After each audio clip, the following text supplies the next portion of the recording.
Fala galera, beleza? Mais uma resolução aqui no canal Assim Facilita. Se vocês gostarem da aula de hoje, deixem um like, comentários, sugestões, compartilhem para os seus amigos e, acima de tudo, se inscrevam no canal. É a melhor contribuição que vocês podem dar para o nosso crescimento. Sem mais demora, vamos ao enunciado de hoje.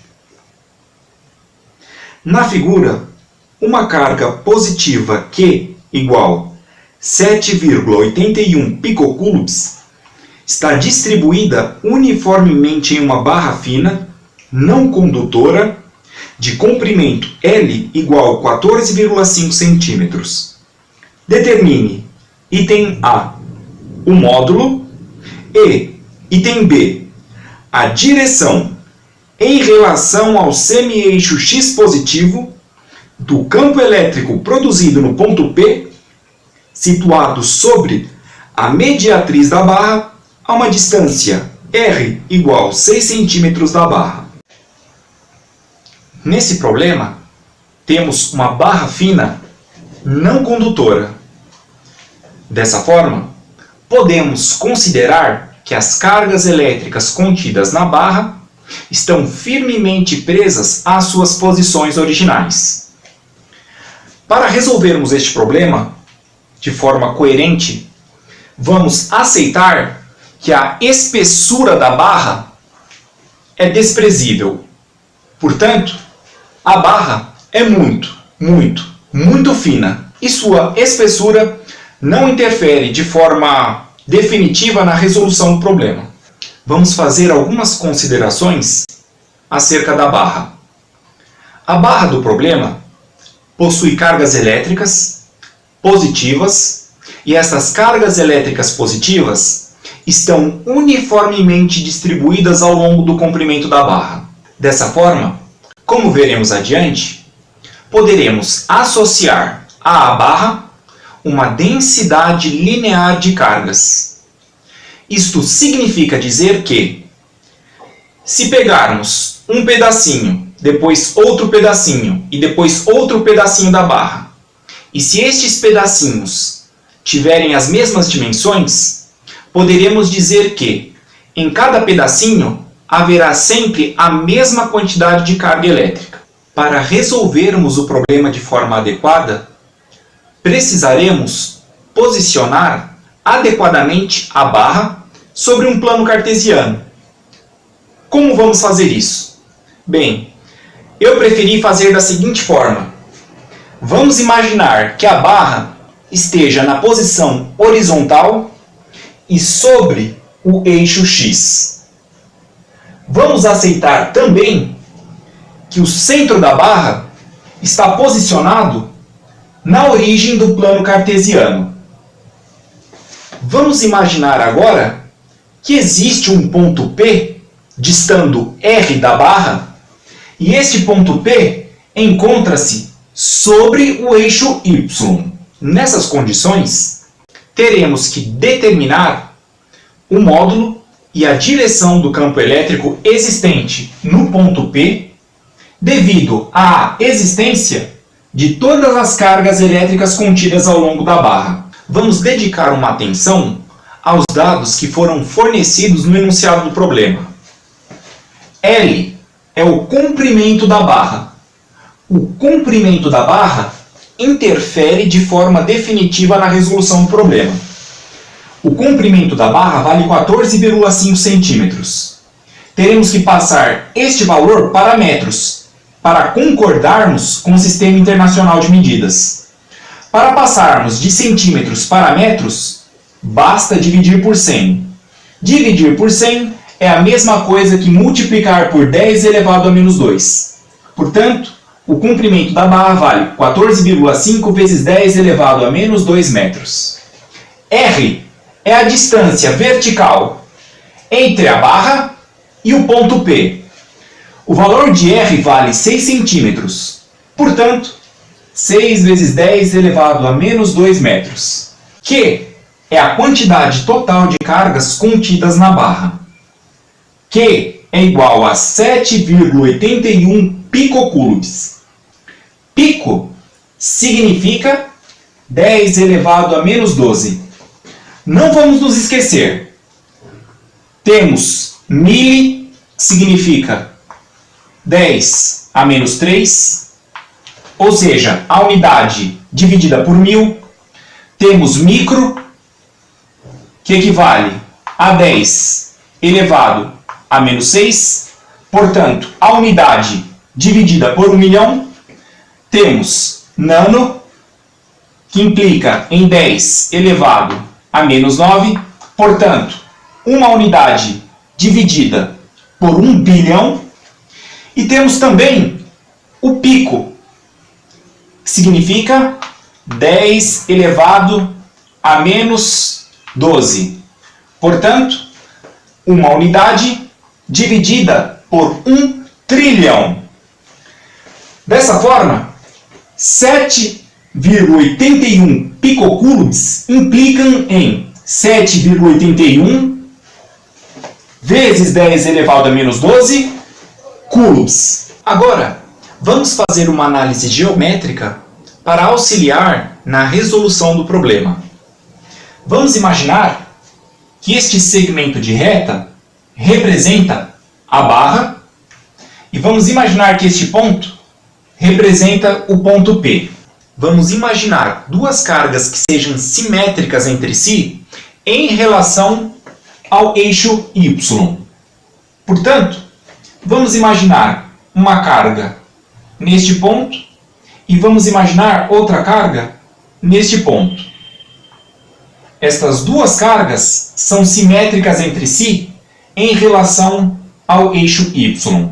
Esta carga produz neste ponto um vetor de campo elétrico de afastamento.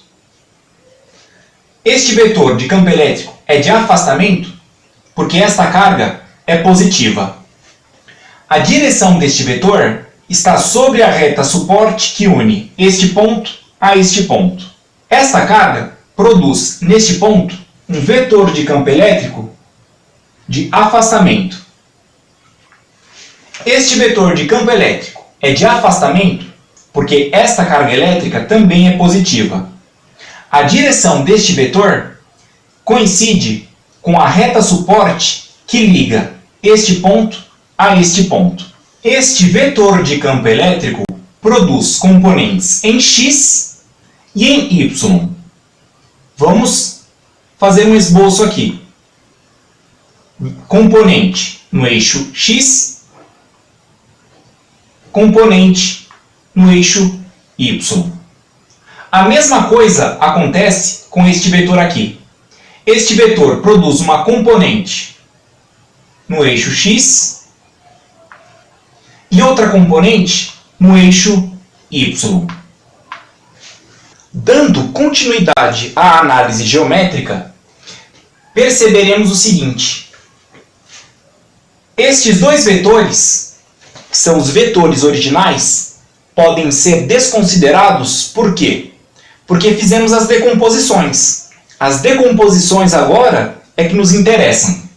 Então, os vetores originais podem ser desprezados. A simetria do problema nos permite dizer o seguinte. Estes dois vetores sobre o eixo X, obviamente, possuem a mesma direção, pois estão posicionados sobre o eixo X.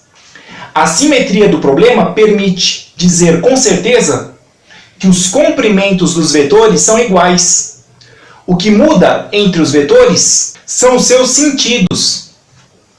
O vetor da esquerda possui um sentido, que é da direita para a esquerda, e o vetor da direita possui outro sentido, que é da esquerda para a direita. Como eles possuem a mesma direção e sentidos opostos, se cancelam. As duas componentes sobre o eixo Y, ou seja, esta componente e esta componente, possuem a mesma direção e possuem os mesmos sentidos. Portanto, não se cancelam, se somam. Agora, vamos generalizar. Se nós pegarmos cargas elétricas simétricas em relação ao eixo Y, sempre teremos uma condição análoga. Portanto, podemos ter certeza absoluta, através da simetria do problema, que o vetor de campo elétrico resultante no ponto P é vertical e possui sentido de baixo para cima. Aqui na lousa, nós temos a representação do ponto P e do vetor de campo elétrico resultante no ponto P, tendo em vista todas as cargas na barra. Este é o vetor de campo elétrico resultante. Porque eu chamei este vetor de EY. Ora, vamos responder ao item B do problema. Qual é a direção deste vetor em relação ao semi-eixo X positivo?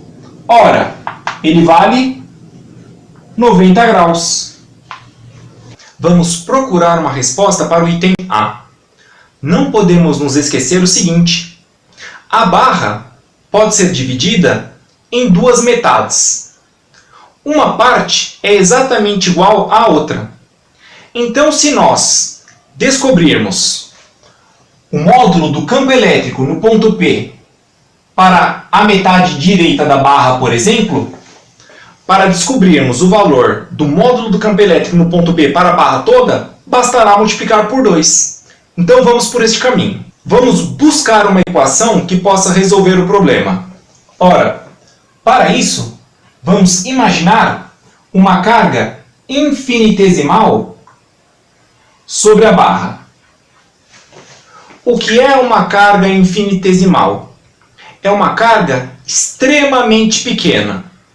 Eu não sou capaz de colocar na lousa um valor numérico que defina dq, porque dq é maior do que zero e menor do que qualquer valor real. Portanto, quando eu falar em dq, imaginem algo extremamente pequeno, uma carga extremamente pequena. Esta carga infinitesimal será chamada então de dq. Esta carga infinitesimal dq produz no ponto P um vetor de campo elétrico infinitesimal e de afastamento em relação à carga geradora. Por que de afastamento? Porque a carga geradora é positiva. Este vetor de campo elétrico infinitesimal recebe um nome. Seu nome será dE. Este vetor de campo elétrico infinitesimal produz componentes infinitesimais em x e em y. Como já vimos na análise geométrica, o que nos interessa de fato é a componente em y. Esta componente recebe um nome. Seu nome é dEY. Precisaremos agora estabelecer uma equação que expresse um módulo de dEY. Para atingirmos este fim, precisaremos, primeiramente, de uma equação que expresse o módulo de dE. Portanto, em primeiro lugar, vamos buscar uma equação que defina este comprimento aqui. Qual será a equação utilizada para descrevermos o módulo de dE? Vejamos. dE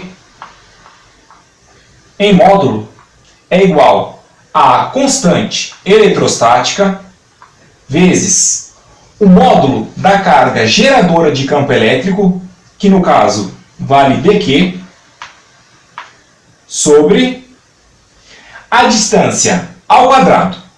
Que distância é essa? A distância entre a carga geradora de campo elétrico e o ponto P considerado.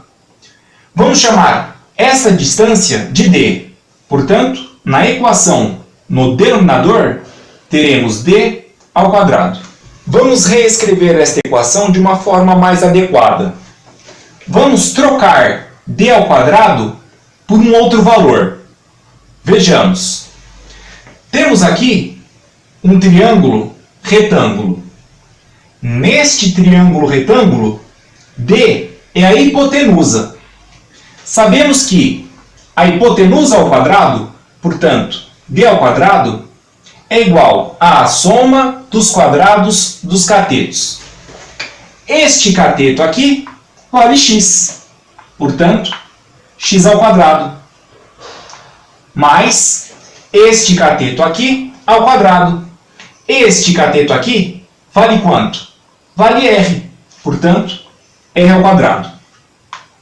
Então eu vou apagar a lousa e substituir d ao quadrado por este valor aqui. Aqui temos uma equação que descreve o módulo de DE. O módulo de DE é numericamente igual ao comprimento deste vetor aqui. Com esta equação, podemos definir uma nova equação que expressa o módulo de DEY, portanto, o comprimento de DEY. Como é que faremos isso? Vejamos. Aqui nós temos um ângulo θ. Portanto, este ângulo vale θ também. Seno de θ vezes o comprimento deste vetor é numericamente igual ao comprimento desta projeção. Portanto, DEY é igual a este comprimento vezes seno de θ. Vamos melhorar essa equação aqui. Seno de θ é igual ao cateto oposto sobre a hipotenusa. Repetindo, o seno de θ é igual ao cateto oposto sobre a hipotenusa. Portanto, podemos substituir este seno de θ por r sobre d. Nós podemos expressar d em termos de x e de r. Como vamos fazer isso? Ora, sabemos que a hipotenusa ao quadrado, portanto, d ao quadrado, é igual à soma dos quadrados dos catetos. Portanto, teremos x ao quadrado mais r ao quadrado.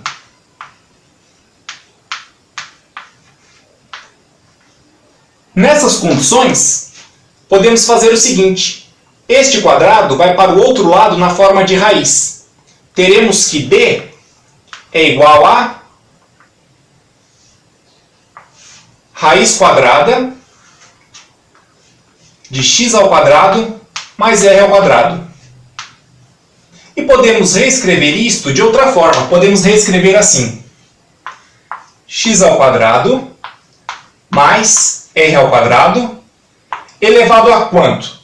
Ora, dentro da raiz temos um número elevado a 1. Este 1 se torna numerador do expoente. O índice da raiz vai se tornar o denominador do expoente. Portanto, temos que d é igual a x ao quadrado mais r ao quadrado e tudo isso aqui elevado a meio. Eu posso substituir o valor de d por este valor aqui. Chegamos nessa equação. Essa equação pode ser melhorada. Vejamos. No denominador, temos este produto aqui. Temos um produto de potências de mesma base. Não vamos nos esquecer que o expoente aqui vale 1. Como é que resolvemos isso? Produto de potências de mesma base. Vamos conservar a base e vamos somar os expoentes. 1 mais meio é igual a 1 mais 0,5. 1 mais 0,5 é igual a 1,5. 1,5 é a resposta de 3 dividido por 2. Portanto, este denominador pode ser substituído por isso aqui. Equação reescrita com os termos rearranjados. Agora, vamos pensar o seguinte. O módulo do vetor de campo elétrico resultante no ponto P é a somatória de todos os módulos das componentes em Y. Portanto, precisaremos somar todos os módulos de todas as componentes em y. Fazemos isso por meio da integração. Se vamos integrar o lado esquerdo, precisamos integrar o lado direito para manter a igualdade. Precisamos agora definir um limite inferior e um limite superior para a integração. Ou seja, onde vamos começar a somar e onde vamos terminar de somar. Como nós estamos trabalhando apenas com a metade direita da barra, vamos começar a integrar em 0 e vamos integrar até L dividido por 2. Ou seja, o comprimento dividido por 2. Portanto, o limite inferior de integração é em x igual a 0 e o limite superior de integração é em x igual a L sobre 2. Nós temos uma inconsistência aqui. Vejamos, a nossa variável de integração é x. O nosso infinitesimal de integração é dq. Isso não pode acontecer. Temos que explicar, de alguma forma, dq em termos de dx. Como vamos fazer isso? Lembrando que, nesta barra, podemos associar uma densidade linear de cargas lambda. Vamos expressar lambda de forma matemática. Lambda é a quantidade de cargas por unidade de comprimento.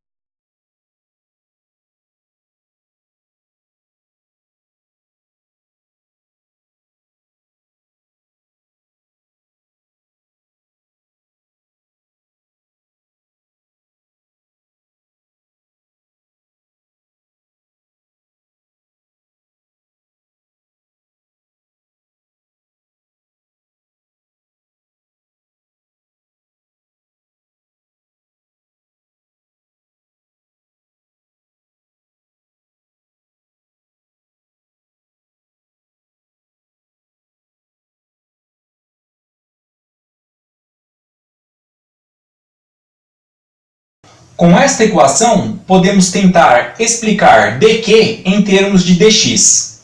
Vejamos. Se eu tenho 4 e divido por 2, o resultado é 2. Se eu tenho 0,4 e divido por 0,2, o resultado também é 2. Se eu tenho 0,04 e divido por 0,02, eu obterei 2 novamente. Onde eu quero chegar? Se eu quero este valor constante, portanto, este valor constante, eu preciso reduzir este valor e este valor, de modo que exista proporcionalidade entre eles. Isso significa que eu posso reescrever lambda da seguinte maneira: dq sobre dx. Infinitesimal dq dividido por infinitesimal dx.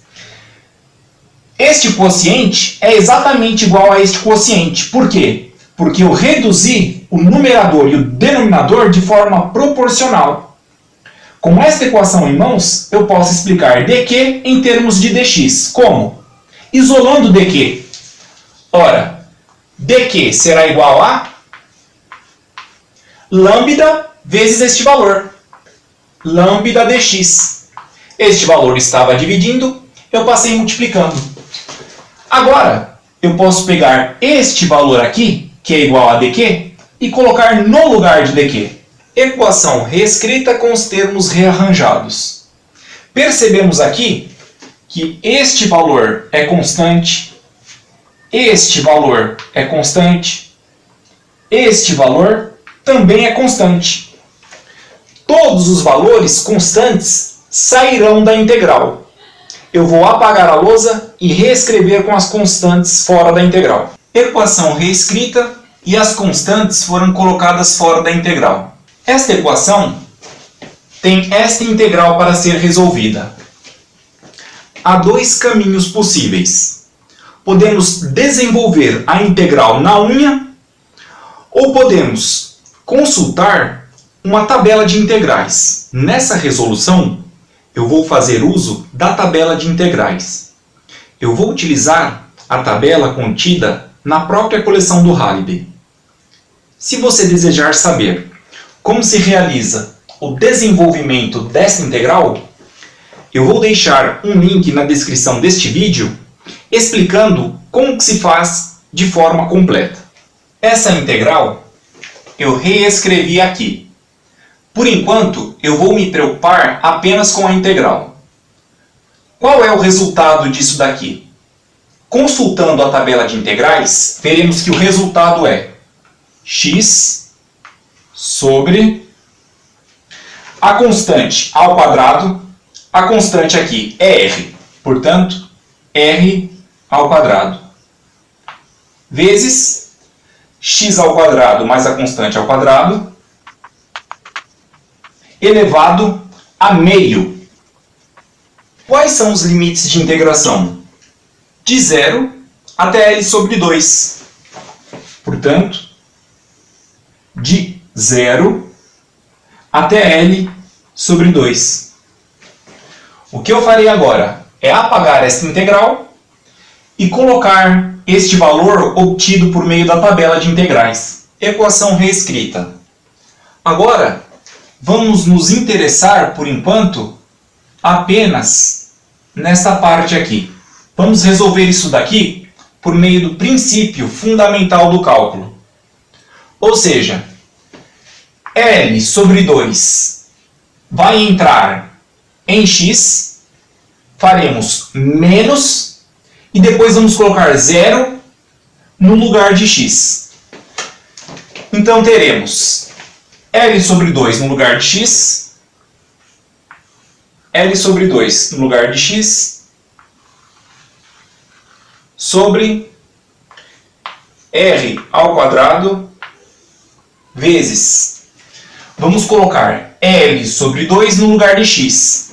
Teremos então L ao quadrado sobre 4, porque este valor ao quadrado é igual a isso, mais r ao quadrado, isso aqui elevado a meio. Pelo princípio fundamental do cálculo, vamos fazer o seguinte. Menos, agora vamos colocar 0 dentro de x. Teremos então 0 sobre r ao quadrado vezes 0 ao quadrado mais r ao quadrado,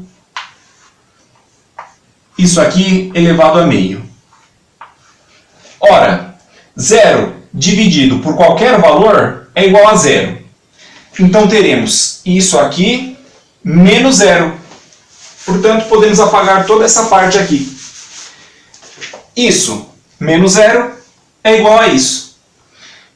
Isso aqui eu vou colocar no lugar disso aqui. Nessa altura, temos condições de substituir as letras por valores numéricos. Como eu não tenho muito espaço aqui, vamos fazer algumas considerações.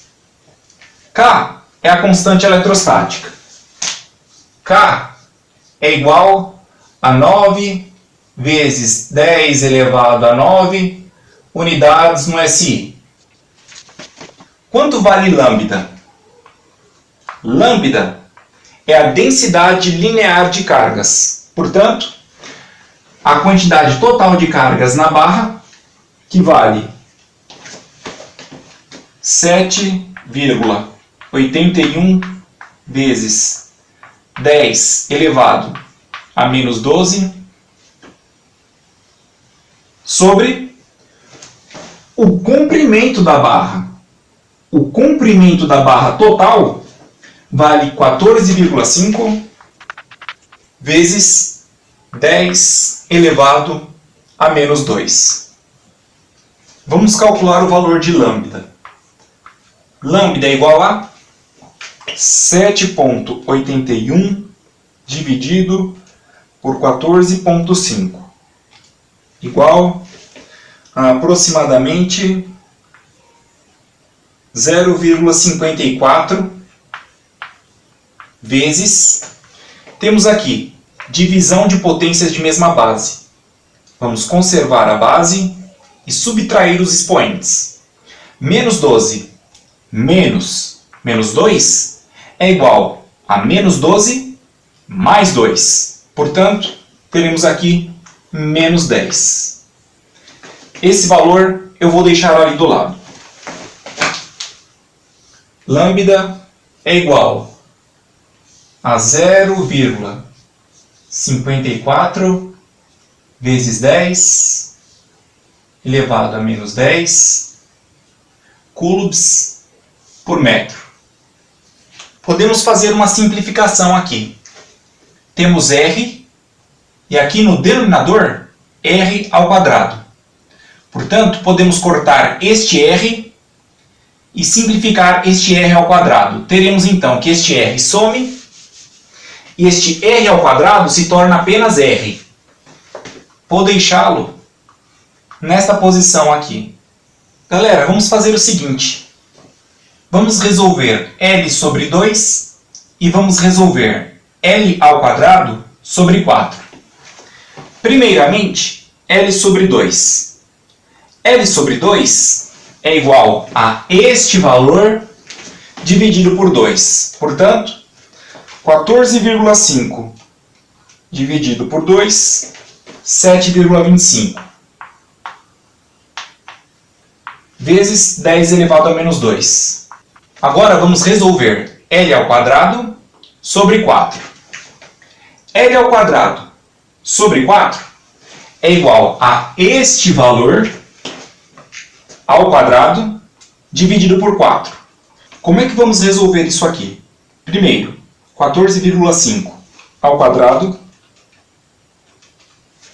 igual a 210,25 vezes 10 elevado a menos 2 ao quadrado é igual a 10 elevado a... Vamos multiplicar os expoentes. Menos com mais dá menos. 2 vezes 2, 4. Isso tudo sobre 4.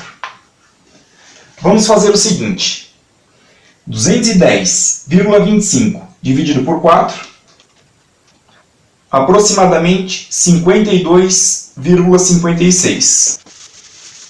52,56 vezes 10 elevado a menos 4.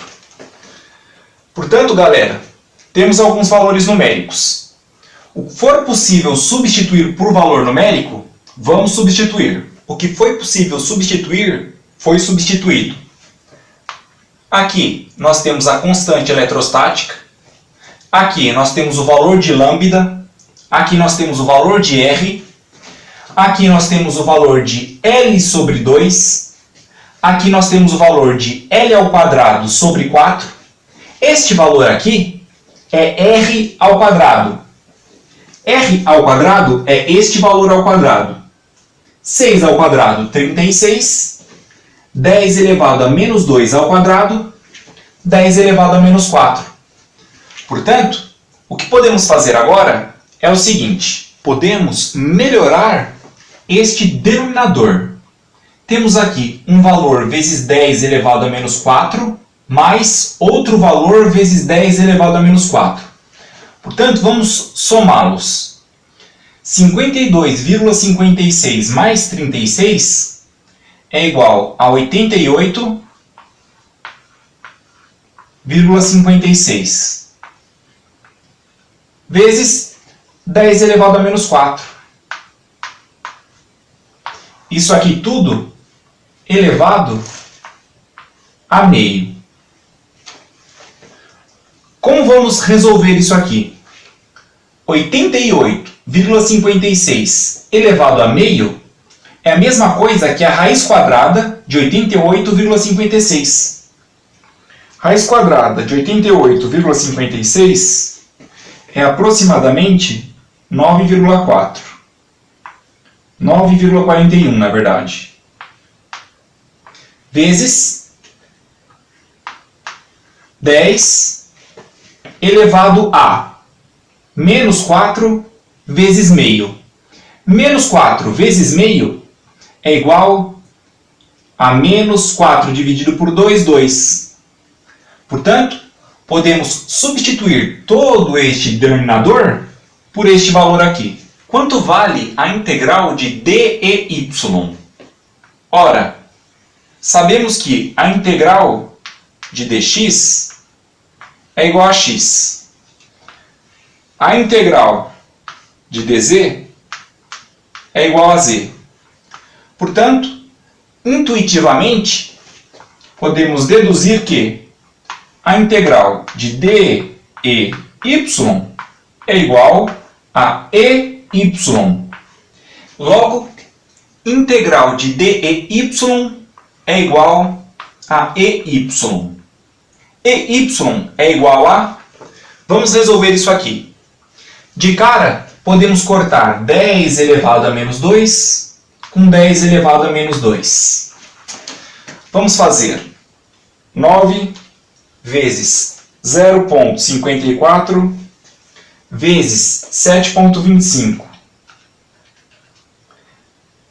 9 vezes 0,54 vezes 7,25 igual 35,23 dividido por 6 vezes 9,41.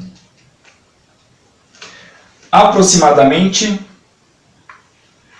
0,62 vezes 10 elevado a 9 menos 10 menos 1. Menos 1 menos 2 é igual a menos 1 mais 2. Menos 1 mais 2 é igual a 1 positivo. Nem precisamos colocar. Portanto, EY é aproximadamente igual a 0,62 vezes 10. 6,2. Essa aqui é a resposta final para o item A? Ainda não. Lembrem-se, quando nós fizemos a integração, integramos de 0 até L dividido por 2. Portanto, esse valor é o módulo de campo elétrico devido a todas as cargas elétricas contidas na barra no lado direito. Se nós quisermos o campo elétrico, ou melhor, o módulo do campo elétrico no ponto P, devido a todas as cargas que estão do lado direito e esquerdo, precisaremos multiplicar esse valor por 2. Portanto, EY total é aproximadamente igual a 6,2 vezes 2. Portanto, 12,4. Qual é a unidade de campo elétrico? Newtons por Coulomb. Portanto, essa é a resposta final para o item A. Galera, encerramos aqui mais um problema. Eu agradeço muito a atenção, agradeço a audiência de cada um. Se gostaram, deixem um like, comentários, sugestões. Divulguem para os amigos na faculdade. E não se esqueçam, acima de tudo, por favor, se inscrevam no canal. É a melhor forma de contribuir com o nosso crescimento. Muito obrigado, fiquem com Deus e até a próxima.